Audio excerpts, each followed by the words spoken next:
Okay, so I'm here to tell you everything you need to know about this precious movie, The Boy Before Me. It is a romantic movie where captivating, scintillating, and intriguing movie. But before I move on, please hit the subscribe button to follow this channel because I will always be giving you entertainment update and movie world. So you're gonna be enjoying yourself and get yourself captivated. So I really want to dissect and analyze everything about this movie, The Boy Before Me. Obviously, The Boy Before Me there is denoting Oscar.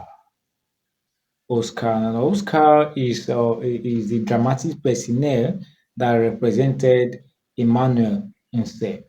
Emmanuel Inse, he is one of the leading characters there because the protagonist that we have in that movie is not only one person; they are two in number, which is Unigwe Angel, and Nelson Emmanuel Inse. You understand me? So both of them are the two major protagonists in that movie. And like I did say to you earlier, it's a romantic movie detailing the love story of uh, students, two high school students. And I'm here to give you the plot. Everything you need to know about the movie, the plot, the themes, the dramatic personnel, all the features of drama in it, so that you will really comprehend everything about that movie. Now let's go. Starting from the plot. The story began when Unigwe, with her bosom friend Tochi, both of them were coming back from party. It was already night. It was already night, and they had an accident with an unknown driver, and that accident severely,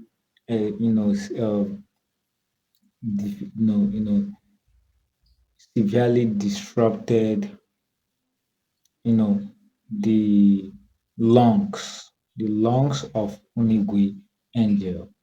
You understand me? The lungs of Unigwe Angel. You know, it was a traumatic one. It was a traumatic one, and Unigwe Angel there was represented as JB or Jennifer. Her name is Jennifer. So having sustained a lung injury, she was now, she lost her breath, and the only remedy was to be under the influence of what? Oxygen for the rest of her life. Imagine that traumatic experience of, that accident was a foreshadowing. It was a foreshadowing that led into the main drama. You understand me? So as the drama was kicking off, so you see Jennifer always going to school with her, uh, you know, uh, oxygen bus. You understand? She uses her oxygen bus to go to school. So at the end of the day, I think one certain time in class, Oscar came in. Oscar was a new student who came in while Jennifer was hospitalized. So she didn't know who Oscar was. So trying to exchange greetings with Oscar snubbed her. It was so very embarrassing. But along the line, an alumni of the school who owns a pharmaceutical company decided to give some science students who were able to perform very well in their practicals, laboratory practicals, an internship position in his company.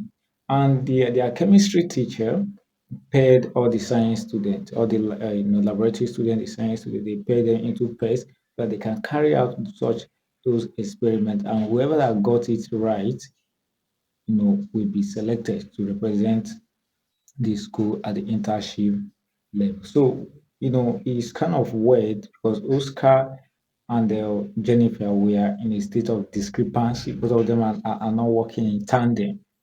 So at the end of the day, they were fused together.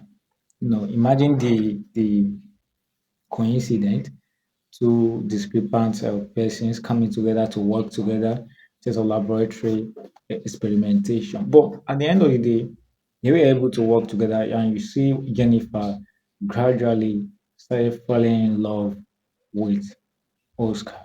Initially, Oscar was in a relationship with a fair girl in the name of what Princess, but they had a breakup, and Oscar was alone and minding his business, and before he finally met with uh, Jennifer. So along the line in the movie, along the line in the movie, why the relationship was going on. So both of them became to love birds with different kind of amidst interruptions of jealousy from the ex-lovers of Oscar. Now, Oscar was seen as a star boy in the class, so almost all the girls want to be with Oscar. You see Oscar being a smart and a young, representing the Gen Z generation with his swag, two earrings, and the rest. He initially he seemed not to be serious with academics, but along the line, we saw his academic prowess. He was so brilliant. You know, he was so brilliant. He was so brilliant. We saw his academic prowess, but to the extent that it marveled Jennifer. So, and along the line, there was an exposition. An exposition. The exposition came in when Oscar was having an altercation with his father, and you know, the during the course of the altercation, during the course of the argument, the father made it known to Oscar that he was the responsible for the accident of Jennifer that made her to have a severed lung. And unknown to them, Jennifer was his dropping. Jennifer was his dropping, and that was how he was able to hear that Oscar was responsible for his predicament. But looking at the movie entirely, it was a fantastic one, and there are some elements of drama that you would like to understand in that concept of drama. You have one soliloquy. Jennifer was always saying soliloquizing because of her health condition and inability to express some of the things. She's always soliloquizing, meditating. Soliloquizing, speaking out loud in her mind. Using her mind to make some judgment. So you see her speaking aloud in her mind, and that was called soliloquy. So those are the things, the recurring incident that, of course, it aided communication in that movie. So those are some elements of drama. And another element of the drama was seen at the beginning of the drama, which was foreshadowing. It was used to you know uh, expose to give a insight into what will happen in that drama in a later day. Then another element of drama you can see there was climax to what resolution when Oscar finally got to knew that he was responsible for Jennifer's mayhem. He was highly devastated. He was highly devastated, but at the end of the day, it was resolved, and both families were able to come together.